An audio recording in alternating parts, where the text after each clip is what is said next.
할렐루야. 오늘도 예배의 자리에 오신 여러분들을 환영합니다. 하나님께서 우리의 모임을 기뻐하셔서 하늘의 은혜와 능력으로 충만하게 채워주실 줄 믿습니다. 오늘은 종료주일입니다. 기독교에서는 부활절 한 주 전 주일을 종료주일로 기념하는데, 예수님께서 나귀를 타고 예루살렘에 입성하실 때 수많은 군중들이 종려나무 가지를 흔들며 예수님을 다윗의 아들로 환영한 것을 근거로 하여서 종려주일로 지키고 있습니다. 예수님께서 3년의 공생애를 마치시고 이제 마지막 십자가의 사역을 위하여 제자들과 함께 갈릴리에서 예루살렘으로 올라오셨습니다. 예수님과 제자들은 여리고를 지나 예루살렘의 근처에 도착하셨고, 예루살렘에 입성하기 전에 감람산 벳바게에 이르렀습니다. 우리 1절, 21장 1절 같이 한번 읽어보겠습니다. 22장 1절입니다. 시작. 그들이 예루살렘에 가까이 가서 감람산 벳바게에 이르렀을 때에 예수께서 두 제자를 보내시며 라고 말씀을 하는데, 잠깐 사진을 보시면 감람산은 높은 산은 아니에요. 해발 800m밖에 안 되기 때문에 굉장히 동산처럼 좀 높지 않은 그런 산인데, 감람산이라고 한 이유는 말 그대로 감람나무, 즉 올리브나무가 많기 때문에 감람산이라고 얘기를 합니다. 저도 성지순례 갔을 때 감람산에 올라가 봤는데 높지는 않더라고요. 그런데 너무나 놀라운 것은 감람산에 올라가면 예루살렘 전경이 다 보이고 예루살렘 성전도 다 가까이 보입니다. 바로 코앞에 있는 것 같습니다. 그랬을 때 감람산에서 다음 그림 보시면은 여기가 보이시면 모르겠지만 성전이, 여기 예루살렘 성전이 있고 감람산이 있고 벳바게가 있고 베다니가 있습니다. 다음 그림을 보시면은 여기가 예루살렘이에요. 예루살렘인데 바로 앞에가 감람산, 바로 앞이죠. 그러니까 바로 앞에서 감람산에 도착하셔서 제자들을 예수님께서 보내신 것입니다. 예수님의 행적 가운데 마지막 한 주간을 거의 다 감람산에서 배경을 하고 있습니다. 예수님께서 감람산에 오르셔서 예루살렘을 향하여서 우셨어요. 예루살렘아, 예루살렘아 하면서 이 감람산에서 예루살렘을 바라보시면서 울며 예루살렘을 향해서 통곡하셨습니다. 그 다음날 제자들과 함께 예루살렘 성으로 들어오시다가 무화과 나무를 보시고 저주하셨습니다. 그리고 제자들과 함께 이 감람산에서 예루살렘의 멸망과 세상의 마지막 종말의 그런 사건들과 징조들을 말씀해 주신 것이 바로 이 감람산을 배경으로 하고 있습니다. 예수님께서 공생의 마지막 한 주간 동안에 낮에는 이 예루살렘 성전에 가서 가르쳐 주시고, 그 다음에 저녁이 되면 다시 감람산에 올라오셔서 쉬시는 것입니다. 또 특별히 감람산 서쪽에 우리가 잘 아는 겟세마네 동산, 예수님께서 마지막 큰 부르짖고 하나님 앞에 아버지여 정말 이 잔을 옮겨주옵소서라고 큰 마음으로 기도했던 겟세마네 동산이 감람산 서쪽에 있습니다. 올리브의 틀을 넣고 온 힘을 다해 올리브를 쥐어짜듯이 우리 예수님께서도 우리를 구원하기 위하여 겟세마네 동산에서 정말 피와 땀의 진액을 짜셨던 것이 바로 이 겟세마네 동산 감람산을 배경으로 하고 있는 것입니다. 예수님께서는 제자들과 벳바게에 도착하신 후에 두 제자를 예루살렘 성 안에 보내시면서 매일 나귀와 나귀 새끼를 데려오도록 했습니다. 우리 2절부터 5절까지 같이 한번 읽어보겠습니다. 시작. 이르시되 너희는 맞은편 마을로 가라. 그리하면 곧 매일 나귀와 나귀 새끼가 함께 있는 것을 보리니 풀어 내게로 끌고 오라. 만일 누가 무슨 말을 하거든 주가 쓰시겠다 하라. 그리하면 즉시 보내리라 하시니 이는 선지자를 통하여 하신 말씀을 이루려 하심이라. 일렀을 때 뭐라고요? 시온 딸에게 이르기를 내 왕이 내게 임하나니 그는 겸손하여 나귀 곧 멍에 매는 짐승의 새끼를 탓도다 하라 하였느니라. 시온의 딸에게 이르기를 내 왕이 내게 임하나니 그는 뭐라고요? 겸손하여 나귀 곧 멍에 매는 짐승의 새끼를 탓도다 하는 말씀은 스가랴 9장 9절 말씀을 성취하신 거거든요. 우리 같이 한번 읽어보겠습니다. 시작. 시온에 따라 크게 기뻐할지어다. 예루살렘에 따라 즐거이 부를지어다. 보라, 내 왕이 내게 임하나니 그는 공의로우시며 구원을 베푸시며 겸손하여 나귀를 타시나니 나귀의 작은 것 곧 나귀 새끼니라. 말씀을 성취하신 거예요. 예수님께서 우연히 오신 것이 아니라 모든 구약의 선지자들이 그 메시아를 바라보고 메시아가 임하였을 때 어떤 모습으로 어떤 상황으로 오실 거에 대한 그 말씀들을 성취하신 분이 바로 예수 그리스도이심을 여러분 믿으시길 바랍니다. 예수님께서 이 땅에 우연히 오신 것이 아니라 모든 것이 창세 전부터 다 계획되어 있시고 그리고 그 말씀을 성취하시기 위한 그 예수님의 일정과 삶이라는 것입니다.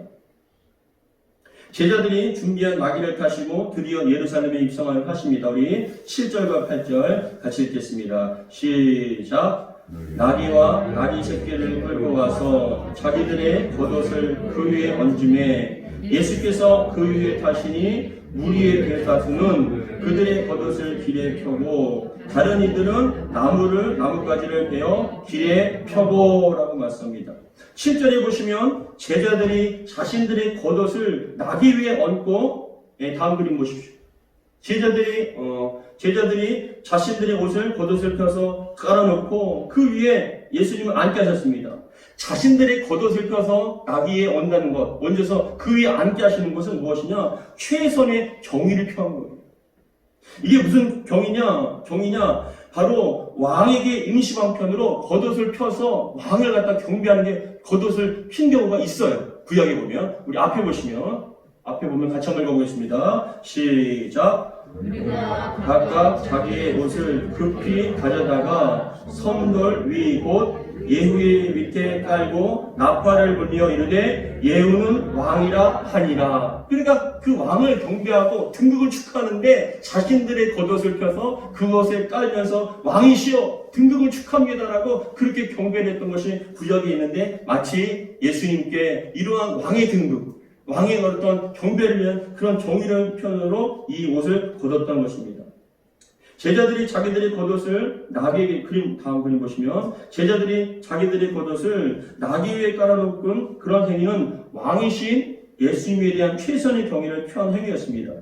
이러한 제자들의 행위는 거기에 모인 군중들에게 영향력을 끼쳤던 것 같아요. 그래서 제자들이 겉옷을 펴서 예수님께 나귀 바위 위에 얹어놓고 그 위에 앉게 하시고 올라갈 때 그런 모습을 지켜봤던 많은 군중들이 자신들이 겉옷을 피면서 더 나가서 반의 사람들이 그 나뭇가지를 흔들면서 얘기를 합니다. 그런데 여기서 8절에 보시면은 무리의 대다수라고 그런 말이 나오는데 이 무리의 대다수라는 말은 무리의 대부분이란 말이에요. 그 예수님을 따르는 대부분 사람들이 수많은 군중들이 겉옷을 펴서 깔기도 하고 나뭇가지를 가져서 흔들기도 하는데 8절에 보시면 다른 이들은 나뭇가지를 베어 길에 펴고라고 8절에 나와 있습니다. 근데 다른 이들은 나뭇가지를 베고 길에 펴고라는 이 말씀은 다른 복음서에 보시면은 이 나무가 요한복음에 보면은 종려나무라고 구체적으로 얘기하고 있거든요. 근데 이 종려나무는 어떤 의미냐면은 의와 아름다움과 승리의 상징이에요. 그러니까 왕이 어떤 전쟁에서 승리했을 때 수많은 백성들이 왕이 올 때 그 왕의 승리와 그 입성을 축하하기 위해서 종려나무를 흔들면서 막 외쳤던 것입니다. 그것이 바로 종려나무의 상징성이고 그러한 경배의 그러한 표현이었습니다. 따라서 당시 예루살렘에 모인 군중들은 예수님의 예루살렘 입성을 마치 왕의 입성과 등극과 같이 자신들의 옷을 펴서 그리고 남은 종려나무를 꺾어서 흔들면서 외치는 것입니다. 오늘 본문 9절의 말씀을 같이 한번 읽어보겠습니다. 시작. 앞에서 가고 뒤에서 따르는 우리가 소리 높여 이르되 호산나 다윗의 자손이여 찬송하리로다. 주의 이름으로 오시는 이여 가장 높은 곳에서 호산나 하더라. 아멘. 호산나라는 뜻은 이게 원래는 히브리어 호시아나라는 그러한 단어의 어떤 파생된 말인데 호시아라는 것은 호세아, 여호수아와 같이 구원이라는 의미가 있습니다. 호시아, 구원. 근데 나는 지금이라는 뜻이에요. 그러니까 호시아나라고 하는 것은 지금 나를 구원하소서. 지금 나를 구원하소서. 호시아나. 그런데 이 파생된 호시아나가 신약 때에 와서는 호산나라는 그런 단어로서 경배를 하며 우리를 구원하소서라는 그런 뜻이 바로 호시아나, 호산나라는 뜻입니다. 그런데 이어서 사람들이 외치는 것이 무슨 말씀이냐면 호산나, 뭐라고요? 다윗의 자손이여 라고 말씀하잖아요. 근데 이 다윗의 자손이여라고 그렇게 외쳐었던 것은 뭐냐? 메시아예요. 메시아는 하나님께서 약속하신 메시아는 다윗의 혈통, 다윗의 자손 가운데 반드시 그 혈통 가운데 메시아가 오기로 약속되어 있다는 그 언약에 근거하여서 다윗의 자손, 즉 예수님을 우리들의 자신들의 메시아, 자신이 다시 다윗의 혈통에 약속된 그런 메시아로서 예수님을 경배하고 찬양하는 것입니다. 더 나아가서 여러분, 주의 이름으로 오시는 이여, 9절에 보니까 마지막 끝에 뭐라고 나와 있냐면 가장 높은 곳에서 호산나 하였더라고 나와 있잖아요. 근데 이 가장 높은 곳이라는 것도 의미가 있어요. 무엇이냐면은 가장 높은 곳에서라는 이 단어는 이스라엘 백성들에게 가장 높은 곳은 어디냐? 하늘이에요. 하나님께서 계신 하늘. 근데 그 하늘에 어떠한 개념이 있냐면은 천군과 천사가 경배하는 그런 모습이 있는 것이 바로 하나님, 가장 높은 곳인데 이 예수님을 향해서 호산나 주여 우리를 지금 구원하소서 다윗의 자손이여 하나님의 약속대로 언약대로 오신 메시아시여라고 얘기를 하면서 가장 높은 곳, 즉 천군과 천사와 함께 찬양을 받으시는 그런 높으신 분으로서 예수님을 얘기를 하면서 우리를 구원하소서라고 얘기를 하고 있는 것입니다. 그런 상황 가운데 수많은 무리가, 그림 보시면 알겠지만 수많은 무리가, 이때는 6월절이었거든. 6월절 기간이었거든요. 세계적으로 퍼져있던 이스라엘 백성들이 이 6월절을 지키기 위해서 각 지역과 각 도시에 살던 사람이 예루살렘으로 모이는데 이 예루살렘으로 모였을 때 갈릴리와 지역에서 예수님의 기적과 예수님의 능력을 보았던 수많은 사람들이 너무나 반가웠던 것이죠. 그 예수님께서 나귀를 타시고 입성하실 때 사람들이 종려나무를 꺾으면서 야 예수님 오셨구나 메시아가 오셨구나라고 그렇게 찬양을 하면서 경배하면서 마치 왕의 등극과 입성을 하듯이 그런 모습으로 경배하면서 입성을 했습니다. 그러니까 여러분 10절과 11절에서는 사람들이 소동하고 요동한 게 뭐냐, 예수님을 모르던 사람들, 로마의 군병들, 예루살렘을 지키고 있던 로마의 군병들이나 사람들은 예수님이 누군지 잘 모르거든요. 그런데 누군가가 나귀를 타고 오니까 나귀를 타고 오는 사람들, 그 주변에 많은 사람들이 막 소리를 지르며 호산나 하면서 막 경배를 하고 함께 모여서 막 환호를 하니까 이게 도대체 무슨 일인가 하고 소동이 일어났던 것이죠. 우리 10절과 11절 같이 한번 읽어보겠습니다. 시작. 예수께서 예루살렘에 들어가시니 온 성이 소동하여 이르되 이는 누구냐 하거늘 우리가 이르되 갈릴리 나사렛에서 나온 선지자 예수라 하니라 라고 말씀을 합니다. 수많은 군중들은 호산나 다윗의 자손이여 찬송하리다 외치면서 나귀를 타신 예수님을 따라 예루살렘 성으로 올라갔습니다. 누가 봐도 마치 왕의 승리와 입성과 같이 등극과 같은 그런 대단한 열광과 환호였습니다. 그렇다면 여러분, 백성들은 왜 이처럼 예수님께 환호를 했을까요?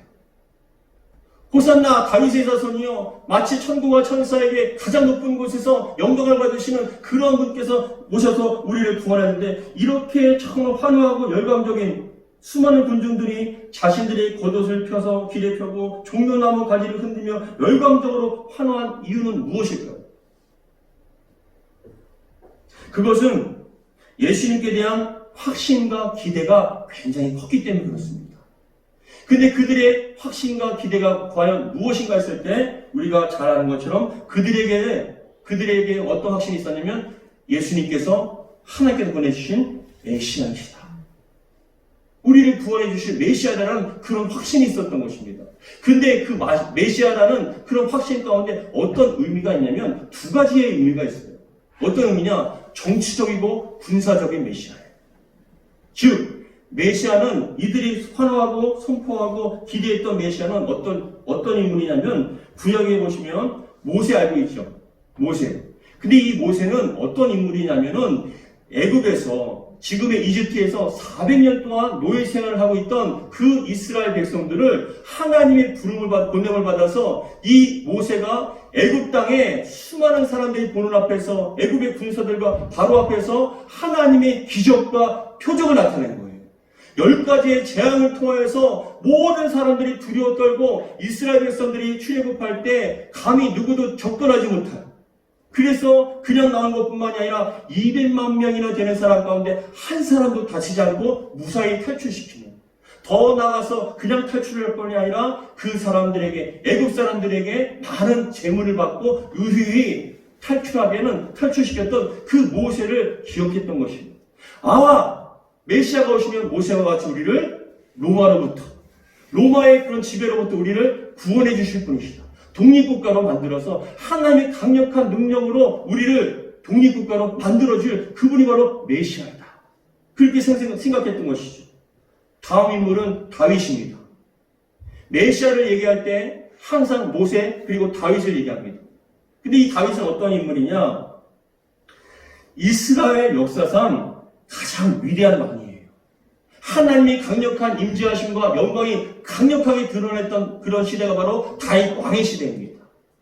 그래서 이스라엘 백성들이 가장 사랑했던 왕이 누구냐? 다윗 왕이고, 이스라엘 백성들이 생각하기에 가장 찬란했던 영광, 모든 주변의 나라들이 함부로 하지 못했던 가장 빛나고 가장 부흥했던 가장 좋았던 그 시대가 바로 다윗 왕의 시대였던 것이죠. 그래서 이 사람들이요, 이스라엘 백성들은 메시아가 오시면 모세와 같이 독립을 지킬 것이고, 다윗과 같이 정치적으로 강력한 힘으로 주변 나라들을 함부로 할 수 없는 빛나는 하나님의 영광이 드러나는 그런 나라로 세워질 것이라고 생각했던 것이지. 여러분, 예수님께서 많은 기적을 일으킬 때 모세가 생각났습니다. 그리고 광야에서요, 5,000명이 넘는 사람들에게 오병이어로 기도하시자마자 땅을 떼는데 그 수많은 사람들이 먹고 배불리 먹었을 때 그 사람들은, 그 현장에 있던 사람들은 누구를 생각하느냐? 광야에서 만나를 주었던 모세가 생각되었던 거예요. 예수님 저분이 모세와 같은 인물이구나. 그 사람들을 고쳐주고 죽을 병을 갖고 있는 사람들, 안진뱅이를 말씀으로 고쳐주셨을 때, 하나님이 보냄받은 능력자, 모세와 같은 인물이구나. 그런 생각으로서 이 예수님을 향해서 자신들의 기대 메시아로서 모세와 같이 다윗과 같이 자기들을 해방시켜 주시고 굳건한 나라로 세워줄 것을 기대했던 것입니다. 여러분, 저는 오늘 설교를 준비하면서 한 가지를 깨닫게 되었습니다. 그것은 어떤 깨달음이냐? 나도 예수님을 구주로 영접하면서 나의 육신적인 기대가 너무 많지 않은가? 예수님이 오셔서 역사하시면 나의 고단하고 힘들었던 삶이 종결되고 보란듯이 형통하고 성공하는 그런 삶, 아무도 무시하지 못하는 그런 삶을 살 것을 저는 혹시나 기대하지 않았는가? 여러분들은 무엇을 기대하십니까? 예수님께서 오셔서 여러분과 함께 하시면 주변에 있던 모든 사람들이 경배할 만큼, 함부로 하지 못할 만큼 성공적인 인생, 대단한 인생, 건강한 인생, 형통한 인생, 그것을 꿈꾸고 계십니까? 그런데 여러분, 이 이스라엘 백성들이 환호하며 군중들이 정말 호산나, 다윗의 이름으로 오시니요 우리를 구원하소서, 가장 높은 곳에 오신 그 호산나라고 외쳤던 그 이스라엘 군중들이요, 자신들의 기대에 부응하지 못하니까 예수님을 향하여서 어떻게 하냐? 예수를 죽이라고 얘기했어요. 여러분들이 기대에 부응하지 못하면, 많은 사람들이 예수님 믿으면, 교회 나오면, 하나님 믿으면, 역사하시면 어떻게 될 것이라는 그런 기대에 못 미치면 많은 사람들이 교회를 떠납니다. 기도해도 소용없구나, 예수 믿어도 소용없구나, 하나님 믿어도 소용없구나. 근데 뭐하러 갔냐고 예수님을 떠나고 교회를 떠난 사람이 얼마나 많은지 모릅니다. 저는 여러분이 끝까지 주님의 곁을 지키시기를 주의 이름으로 축복합니다. 그렇다면 예수님께서 왜 이러한 이스라엘 군중들의 확신과 기대에 부응하지 않으셨을까요? 예수님께서는 그러한 능력이 충분히 있으시고 모든 것을 갖다 해방시킬 수 있는 그런 권능이 있으셨음에도 불구하고 왜 이스라엘 백성들의 그런 기대와 확신에 미치지 못하는, 부응하지 못하는 그러한 십자가에서 초라하게 죽으셔야만 했을까요? 여러분, 그것은 첫째 이유가 그겁니다. 따라하겠습니다. 육신의 삶은 잠깐이지만 영혼의 삶은 영원하기 때문입니다. 왜 예수님께서 이스라엘 백성들의 환호와 기대에 확신에 부응하지 않으셨냐? 첫 번째 겁니다. 육신의 삶은 잠깐이지만 영혼의 삶은 영원하기 때문에 그렇습니다. 기적적으로 죽을 병에서 고침받아도 시간이 지나면 죽습니다. 암병에 걸리거나 어떤 정말 큰 병에 걸려도 기도를 해서 여러분 나았더라도 그 사람은 죽습니다. 하나님의 축복으로 말미암아서 돈을 많이 벌고 건강하고 평탄하게 살 수는 있지만 그러한 사람도 언젠가는 죽게 되어 있습니다. 그런데 우리의 삶은 육신적으로 죽으면 끝나는 것이 아니라 죽음이란 장막을 벗어나면 장막을 헤어지면 어떻게 해요? 영원한 삶이 우리를 기다리고 있는 게 문제예요. 육신의 삶은 잠깐입니다. 잘 먹고 잘 살 수 있죠. 그러나 죄의 문제가 해결되지 않으면 영혼이라는 삶은 영원한 지옥이기 때문에 예수님께서는 육의 문제보다 영혼의 문제, 죄의 문제가 더 중요하다고 말씀하시고 그렇게 십자가에 돌아가신 것이에요. 성부, 성자, 성령 하나님께서는 눈에 보이는 육신의 세상만 만드셨을 뿐만 아니라 눈에 보이지 않는 지옥도 만드셨습니다. 그런데 하나님을 믿고 따르는 자들이 살게 될 천국뿐만 아니라 하나님을 대적한 사단 마귀 귀신들을 집어넣는 영혼의 감옥인 지옥을 만드셨는데 문제는 그거예요. 그 지옥을 그 사단 마귀 귀신들만 하나님을 대적했던 그 영적인 사단 마귀 귀신들만 가는 것이 아니라 사단과 마귀의 게임에 빠져서 하나님을 대적하고 믿지 않는 그 하나님의 형상으로 지음받은 사람도 가게 된 것이 문제라는 것입니다.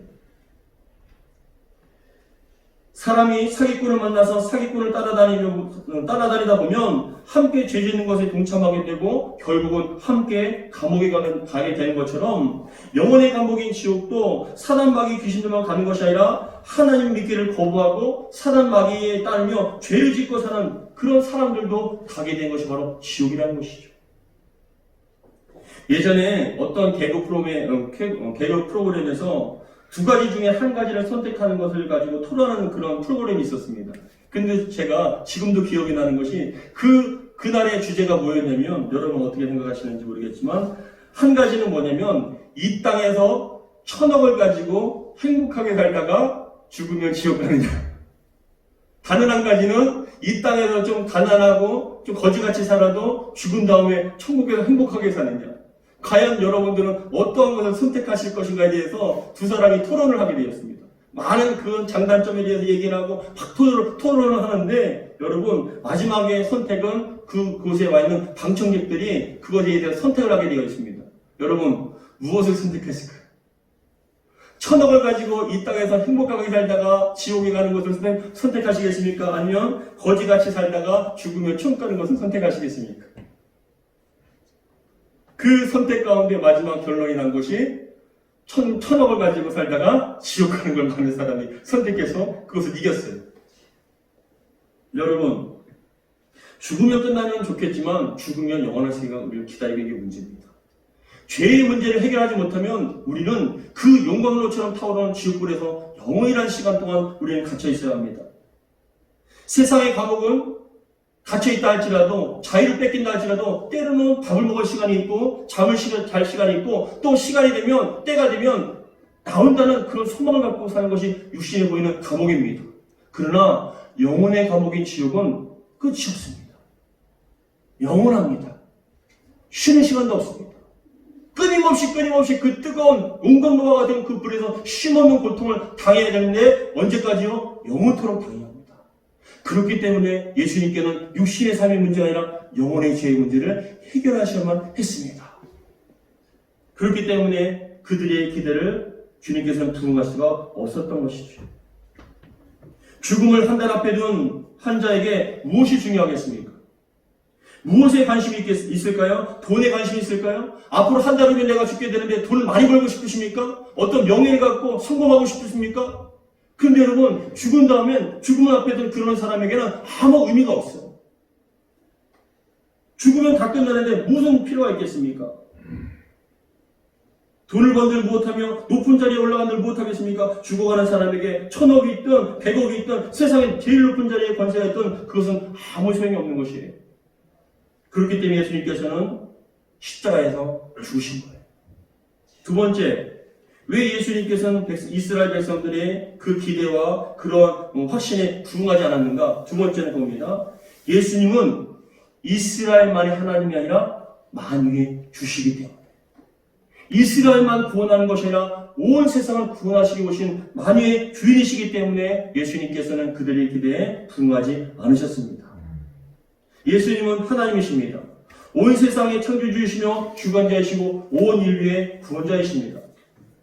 그렇기 때문에 예수님께서는 이스라엘만 지키고 보호하시는 것이 아니라, 이스라엘만 잘 살고 독립시켜주는 것이 아니라, 죄악에 묶여있는 저와 여러분들이 모든 사람들을, 인류를 자유를 주시고 독립을 시키며, 더 나아가서 사단 마귀의 결박이 아닌 그 나라가 아닌 영원한 천국으로 우리를 이끌어 주신 줄 믿습니다. 이러한 은혜로 말미암아 지금 저와 여러분들은 예수님을 구주로 영접하여 죄사함 받고 하나님의 자녀요 천국의 백성된 복을 누리게 된 줄 믿습니다. 여러분, 하나님의 뜻과 예수님의 뜻은 무엇일까요?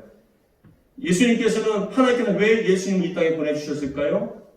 우리를 구원하시기 위해서, 인류를 구원하시기 위해서. 우리 마지막으로 같이 한번 요한복음 3장 16절을 같이 읽겠습니다. 시작. 하나님이 세상을 이처럼 사랑하사 독생자를 주셨으니 이는 그를 믿는 자마다 멸망하지 않고 영생을 얻게 하심이라. 아멘. 지옥의 불구덩이에서 영원한 사망과 죽음의 고통을 당해야 할 인류를 구원하셔서 하나님의 자녀 삼아주시고 천국의 백성 되게 해주신 것이 하나님의 뜻입니다. 이러한 하나님의 구원의 계획과 뜻을 이루시기 위해서 예수님께서 겸손의 왕으로 나귀를 타시고 예루살렘에 입성하셨습니다. 오늘은 이러한 예수님의 예루살렘 입성을 기념하는 종려 주일입니다. 나귀를 타시고 겸손의 왕이자 승리의 왕으로 입성하시는 예수님을 자신들의 겉옷을 펴고 성려나무를 흔들며 호산나 외쳤던 그 이스라엘의 군중들과 같이, 기쁨으로 맞았던 그 사람들과 같이 우리도 이 시간 마음의 문을 활짝 열고 만왕의 왕이요 만유의 주이신 그 예수 그리스도를 우리의 신념 가운데, 우리의 삶 가운데, 우리의 가정과 교회 가운데 맞아들이는 축복이 있기를 주의 이름으로 축복합니다. 사랑하는 성도 여러분, 우리 주님께서는 만왕의 왕으로 모든 죄의 문제를 해결하기 위하여 이 땅에 오셨습니다. 예수 믿으면 형통할 수 있습니다. 건강할 수 있습니다. 하나님의 축복을 받을 수 있습니다. 그러나 그거는 주가 아니라 보너스입니다. 우리의 주, 예수님의 주된 그 믿음의 주는 무엇이냐? 영원 구원. 죄사함의 문제입니다. 여러분들의 그런 은혜가 임하게 된 줄 믿습니다. 기도하겠습니다. 하나님 아버지 감사드립니다. 이 시간 주님의 말씀을 통하여 예수님께서 나귀를 타시고 예루살렘에 입성하신 종려주의를 기념하며, 주님 우리도 마음의 문을 활짝 열고 호산나 외치며 정말 예수님을 우리의 신념과 가정 가운데, 삶 가운데 만왕의 왕이요 만유의 주로 영접하길 원합니다. 우리 사랑하는 성도들 가운데 예수님께서 왕으로 임하여 주시고 그 나라와 삶을 통치하여 주시옵소서. 다스려 주시옵소서. 우리 교회 가운데 임하여 주시고 이 나라의 민족 가운데 임하여 주옵소서. 온 인류의 만왕의 왕으로서 통치하시고 다스려 주시옵소서. 예수님의 십자가의 죽으심을 통하여 우리 죄의 문제를 해결해 주심을 너무나 감사드립니다. 안개와 같은 인생, 육체의 인생을 정말 그걸 집착하지 않게 하시고 우리의 영원한 삶이 있다는 걸 깨닫게 해주심을 감사합니다. 우리의 영원한 천국을 약속해 주심을 감사합니다. 우리는 오늘 밤이라도 우리가 죽는다면 우리는 지옥이 아니라 영원한 천국에 가게 됨을 감사드립니다. 날마다 구원의 감격 감사하며 살아갈 수 있도록 도와주시옵소서. 우리 주 예수 그리스도의 이름으로 기도하옵나이다. 아멘.